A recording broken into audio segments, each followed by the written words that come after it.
എൻ്റെ നാമത്തിൽ നിങ്ങളെന്ത് ചോദിച്ചാലും ഞാനത് ചെയ്തു തരുമെന്ന യോഹന്നാൻ്റെ സുവിശേഷം 14-ാം അധ്യായം 14-ാമത്തെ വാക്യത്തിൽ നമ്മെ ഓർമ്മിപ്പിക്കുന്നുണ്ട്. കർത്താവിൻ്റെ നാമത്തിൽ വരുന്നവൻ അനുഗ്രഹീതനാണ്.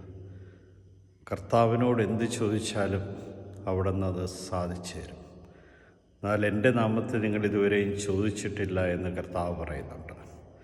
കർത്താവിൻ്റെ നാമത്തിൽ വിശ്വസിച്ചുകൊണ്ട് അവിടുത്തെ നാമം ഏറ്റുപറയണം. ആകാശത്തിന് കീഴിൽ മനുഷ്യരക്ഷയ്ക്കായി ഒരൊറ്റ നാമം മാത്രമേ നൽകിയിട്ടുള്ളൂ, അത് യേശുനാമമാണ്. സ്വർഗം നൽകിയ പേരാണ് യേശു എന്ന നാമം. ആ നാമത്തെക്കാളുപരിയായി മറ്റൊരു നാമവുമില്ല.